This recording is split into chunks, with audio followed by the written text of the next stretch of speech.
سمجھ نہیں آئے گی بریگیڈیئر صاحب. یہ تو شریفانہ باتیں ہیں نا, شریف لوگوں کو سمجھ آتی ہیں, انہیں ایسے سمجھ نہیں آتی. میڈم یہ اب جو انہوں نے وہاں پہ سبکی اٹھائی ہے شرمندگی, پتہ نہیں شرمندہ ہوتے بھی ہیں یہ لوگ کہ نہیں, جو SCO میں جو ہوا ہے راج ناتھ سنگھ کے ساتھ, وہ جو جوائنٹ ڈیکلریشن پہ سائن کیے بغیر آ گئے ہیں, اس کی سگنیفیکینس بتائیے کہ کیا ہے. دیکھیے جہاں تک تو SCO کے جو ڈیفense منسٹر کی میٹنگ تھی, اس کی ہم نے آپ کے لاسٹ پروگرام میں بھی ڈسکشن کی تھی کہ اس کی بڑی اہمیت تھی, اسپیشلی کیونکہ سائملٹینیسلی نیٹو کی میٹنگ ہو رہی تھی جس میں پہلے president Trump was reluctant to go, لیکن جب کچھ ممالک نے رضامندی کی کہ they will increase their contribution to 5%, تو وہ رضامند ہو گئے جانے کو. وہاں پہ گئے, بہت سے جو ہے ممالک نے رضامندی کی, کچھ نے انکار بھی کیا کہ ہم نہیں دیں گے. تو ادھر جو ایکسس بن رہا تھا that was basically to contain Russia and China. اب یہاں پہ جو ڈیفense منسٹرز کی میٹنگ ہوئی, دیکھیے NATO is North Atlantic Treaty Organization which was basically built to curtail the communist and the socialist expansion in the world, کیونکہ یہ bipolar world کا زمانہ تھا, کولڈ وار کا زمانہ تھا جب یہ اسٹیبلش ہوا تھا. سو اب جو ہے یہ ادھر اس کو کرٹیل کرنے کی کر رہے تھے, اور دوسری طرف وہی ممالک یعنی روس اور چین اور باقی جو ریجن کے ممالک ہیں, قزاقستان, تاجکستان, پاکستان, یہ سارے ممالک جو ہیں, اس میں پہلی دفعہ ایران کو بھی شامل کیا گیا جس کی بڑی سگنیفیکنس ہے, پرٹیکولرلی آفٹر دا اسرائیل ایران وار. تو ان کا جو ایجنڈا تھا وہ بیسکلی بڑا کلیئر تھا. China wants peace in the region. China has always played a positive role. It has never acted as a hegemon. Unlike the Western powers which have been colonial powers, so unke zehn mein hegemony is part of their, right to rule the world. اور اگر کوئی ان کی مرضی کے خلاف کھڑا ہوتا ہے تو گلا کاٹ دیتے ہیں, چاہے ہکس اور بائی کروکس گلا کاٹ دیتے ہیں. تو ادھر تو وہ ایٹیٹیوڈ ہے. یہاں پہ سب وہاں مل کے ایک مثبت طریقے سے ریجنل سیکیورٹی ایشوز کو ڈسکس کرنے بیٹھے تھے, اور اس لیے ڈیفense minister that's why I'm saying کہ because NATO is also a defense alliance, a collective defense. Here also it's a collective defense, but with a different vision. اب اس ویژن میں کیا باتیں ہو رہی تھی, سیکیورٹی کی ہو رہی تھی, کلیکٹیو سیکیورٹی کی بات ہو رہی تھی, ڈیولپمنٹ کی بات ہو رہی تھی, کاؤنٹر ٹیررزم کی بات ہو رہی تھی. اس پہ اب انڈیا کو ہر جگہ مار تو پیٹ گئی بھی تھی. ان کی جو ڈیلیگیشنز بھی گئی, ششی صاحب لے کے گئے اور بھی ان کے لیڈرز لے کے گئے, واپس آئے تو کوئی خاص اچیومنٹ لے کے نہیں آئے. تو ان کے لیے آلریڈی ایک بہت بڑی ندامت انٹرنیشنلی ہوئی بھی تھی.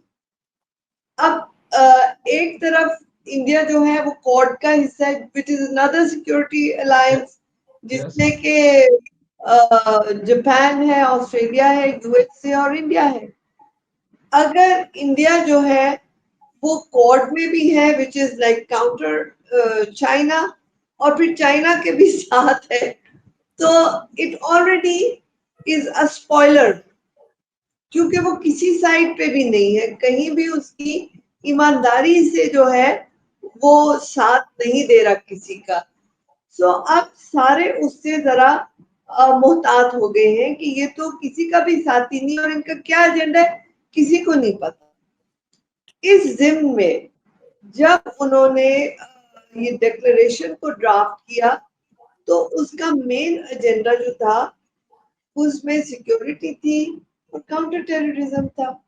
ہم نے اس میں جو بلوچستان میں ٹیررزم ہو رہی ہے, اور ہم نے کسی ملک کا نام نہیں لیا, ہم نے صرف یہ کہا کہ باہم مل کے ہمیں ٹیررزم کے خلاف کام کرنا ہے اور ہمیں جو ہے ادھر جو ہے مسئلہ آ رہا ہے تو بلوچستان کو اسٹیبلائز کرنا بڑا اہم ہے.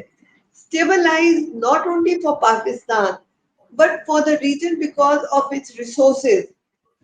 آپ کو پتا ہے کہ امریکہ میں ایک تھنک ٹینک بنا ہے, doctor Hussain might know about it. It's called MEMRI. MEMRI. It is headed by a Jew scholar and اس کے ساتھ ایک اور خاتون ہے وہ بھی جوئش ہے, اور انہوں نے اب جو ہے یہ جب ایران اسرائیل کی وار ہو رہی تھی تو انہوں نے ایک گریٹر بلوچستان کا بھی جو ہے نقشہ نکالا ہے کہ بلوچستان کو پاکستان اور ایران سے الگ کر دیا جائے اور ایک نیا ملک بنایا جائے, کیونکہ یہ اتنا ریسورس رچ ہے. وہ نہیں چاہتے چائنا یہاں پہ آئے, وہ نہیں چاہتے کہ پاکستان کی ترقی ہو, وہ نہیں چاہتے کہ ایران کی اسٹیبلٹی ہو. تو ان سارے مقاصد کے لیے بلوچستان کو ڈی اسٹیبلائز کرنا ایک ویسٹڈ ایجنڈا ہے. سو اس لیے ایسٹیو ڈیکلریشن میں بلوچستان کا ذکر کرنا ایک بہت اہم چیز تھی. لیکن انڈیا جو کم ظرفی سے دیکھتا اور سوچتا ہے, انہوں نے کہا او پہلگام تو نہیں مانا, بلوچستان مان لیا.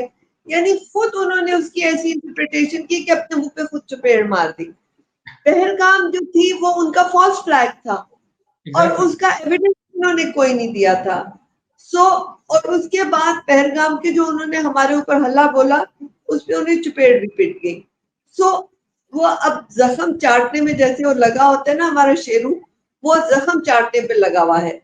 سو میں اس کے لیے یہ بڑی مشکل ہو گئی ہے کہ ہر طرف سے, کیونکہ وہ بیسکلی اب اتنے اپنی ہی دلدل میں دھنسے جا رہے ہیں کہ بگر پکچر کو دیکھ بھی نہیں رہے ہیں.